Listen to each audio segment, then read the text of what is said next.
What's up everyone? So today we are tearing into the front axle for the Jeep. Some of you may already know I swapped out the rear axle, went from the Dana 35 to the Dana 44A.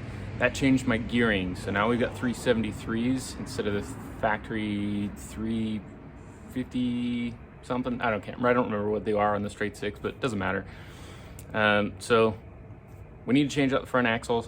This is the fastest, easiest way to get the gearing to match.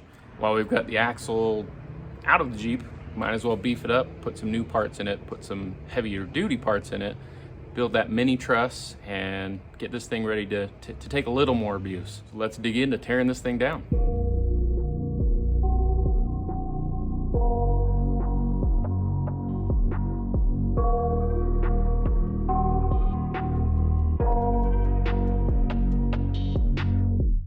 I got nightmares in my head, I fear that the thoughts build up until I can't hear, that my mind fills up. Took these parts and got as much of the grease as I could get off of them. I don't think I can give them much cleaner than that. And now we're gonna put them into some of this stuff. So we've got some Evapor-Rust. So we're gonna put that into a bucket. We're gonna dump these in the bucket and we're gonna let them sit overnight. And while they're doing that, we'll start on like busting out the ball joints and stuff. But let's get these in the Evapor-Rust, get them cleaned up. And it haunts me somewhere much deeper. Anxiety, filling up every space, no privacy. And silently, it could build and build until you finally see, whoa, it's taking over, damn no close. And I'm gonna throw all these bolts in, these brake line holders. Closer. No exposure, I just wanna be a loner. Some can't stay sober, looking over all their shoulders, like moving boulders just to get out of the home. It sucks, I've had enough. I don't wanna feel. Time to take this stuff out of the Evapor-Rust, see how it looks. Look how good that looks. There is absolutely no rust. There is some pitting. Obviously the rust has pitted the metal, but looks great. And when we get it painted, you won't even tell. Stuff did an incredibly good job. So this almost looks like a brand new part. It does have just a tiny bit right in this corner here that might still have a little rust. I'm not sure, but stuff works really well. It's biodegradable and it's reusable, so there's no reason for me to not just put it back in the bottle. I can use this again. For now, I'm gonna let these sit and dry for a minute so that we can I'm gonna spray some rust reformer on them first, so any tiny little bits of rust that is left will turn to a paintable primer, and then we'll get some black paint on these. While these sit and dry, I am going to pull off that differential cover so we can get the old fluid out of there, so we can get ready for the new differential cover that I'll show you guys in a little while. Under the rug, all my problems that I shove. I got nightmares in my head, I fear that the thoughts build up until I can't hear, that my mind fills up into a creature, and it haunts me somewhere much deeper. Put the differential cover back on there just to protect everything inside here while we start building everything else.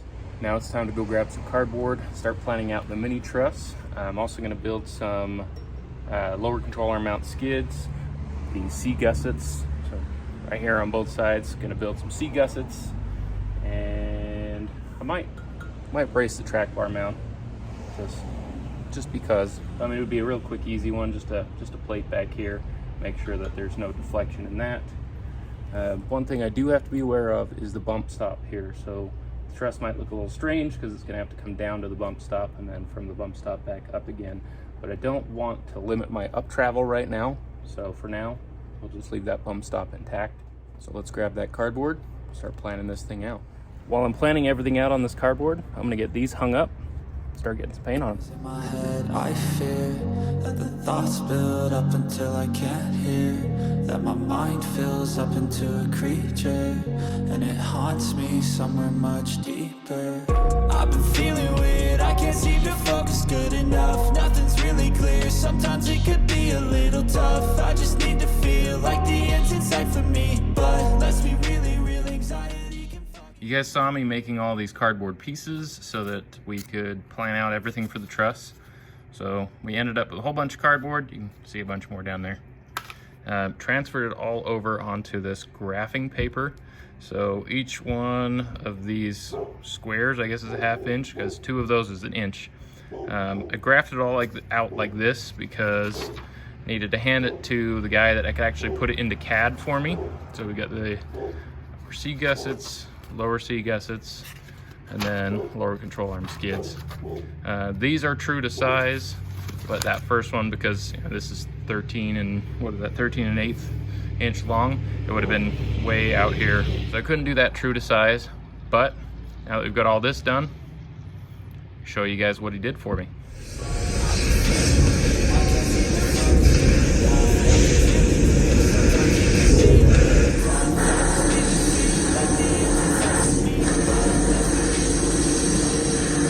You guys saw the table actually cutting out all the parts for me, but now you can actually see the parts. So there's a whole box of parts here. I did have him do just kind of straight lines on this instead of the curve that I needed to be. It was just easier for measurements for him and for me, and I can fit this up myself, get it to fit really nice. Now I need to get this axle all cleaned up, and I can then start welding all these parts on.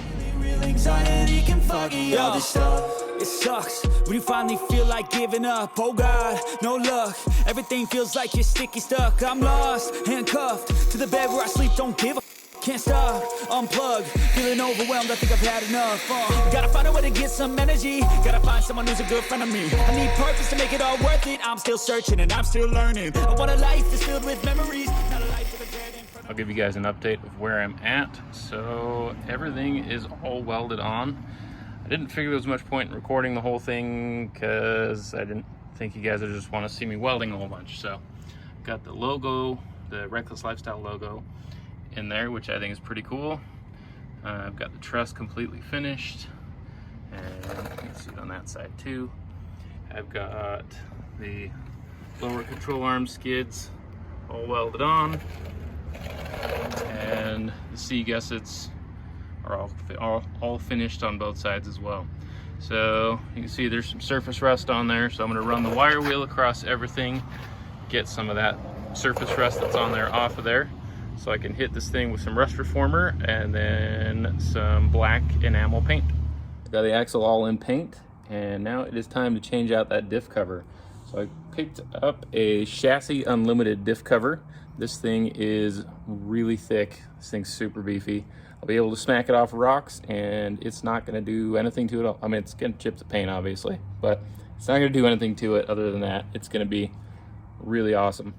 Now it's time to rip that factory differential cover off, clean up the gasket surface, and I've got some RVT, or RTV, not RVT, RTV. This is high temp. You don't need high temp. It just happens to be what I have, so that's what I'm going to use. So let's rip that thing off, get some of this on it, let it dry up a little bit, and then we'll get the cover on it. I need focus to keep me from hopeless psychosis if I keep moping. I got nightmares in my head, I fear that the thoughts build up until I can't hear, that my mind fills up into a creature, and it haunts me somewhere much deeper. I got nightmares in my head, I fear that the thoughts build up until I can't hear, that my mind fills up into a creature, and it haunts me somewhere much deeper. Now we've got that cover sealed. We're not going to put any fluid in it yet because we need to make sure that that gasket is dry before we put any fluid in there. So we'll leave it for, I don't know, at least a day. Probably don't really need to put it in right now anyway, but we do need to remember to put it in. So I'm going to put the plug back in the hole, not tighten it all the way down, so that I remember I still have to put fluid in there. We'll rotate this thing back to where it normally sits so that we can start putting everything back together. We have new pieces for everything. We've got new spring isolators. I am going to drill and tap our spring retainer here that I'm just going to build my own, and that way we can articulate and not lose a spring. I should have done it before I painted it, but I didn't. So here we are. Find a way to get some energy. Gotta find someone who's a good friend of me. I need purpose to make it all worth it. I'm still searching and I'm still learning. I want a life that's filled with memories, not a life with regret in front of me. I need focus to keep me from hopeless psychosis if I keep moping. I got nightmares in my head, I fear that the thoughts This axle is looking amazing, so let's start putting all these new parts back on it, get it ready to go. creature, and it haunts me somewhere much deeper. I got nightmares in my head, I fear that the thoughts build up until I can't hear, that my mind fills up into a creature, and it haunts me somewhere much deeper. I've been feeling weird, I can't seem to focus good enough. Nothing's really clear, sometimes it could be a little tough. I just need to feel like the end's in sight for me, but let's be really real, anxiety can foggy all this stuff. I've been feeling weird, I can't seem to focus good enough. Nothing's really clear, sometimes it could be a little tough. I just need to feel like the end's in sight for me, but let's be really real, anxiety can foggy all this stuff. To make the coil spring retainers, I grabbed a piece of scrap metal that I had sitting around, and I was going for a similar design to what the XJs and ZJs, and I think the TJs used it as well from the factory. Just marked them up, cut them out, used my spring-loaded center punch, and drilled the holes out so I could make everything line up properly on the axle. Cleaned up the edges, make sure I didn't have any nasty edges to cut me, and bolted them on. Well, the only thing left to put on this axle is the upper control arm mounts, and I do have some Iron Rock off-road, the flex joints, and I'm going to leave those for the next video. So hopefully you guys will keep up on what's going on with the Jeep build, and you guys will watch that video too. I want to show you guys how to assemble those and how they go in. They're a little different than just a normal upper control arm mount, so I want to actually make a video specifically about those. Hopefully you guys enjoyed the video of building this axle. Yes, it's still a Dana 30. It's not extremely strong, but it's definitely stronger than it was. And now I've got the peace of mind that every part on it is new, including those spring isolators. Those spring isolators were pretty worn out. The ones that are on the Jeep are pretty worn out. I know those are nice and new, and now with those retainers, I'm actually able to keep the spring in there, so when we go off-road next, I can actually articulate, I can disconnect the sway bar links, and we can actually flex this thing out as far as it can actually flex out. I want to get this thing finished up as soon as possible so I can actually mount it under the Jeep, and we can get out wheeling again with this thing. Hopefully you guys hit that like button, hit the subscribe button. We will see you guys very soon.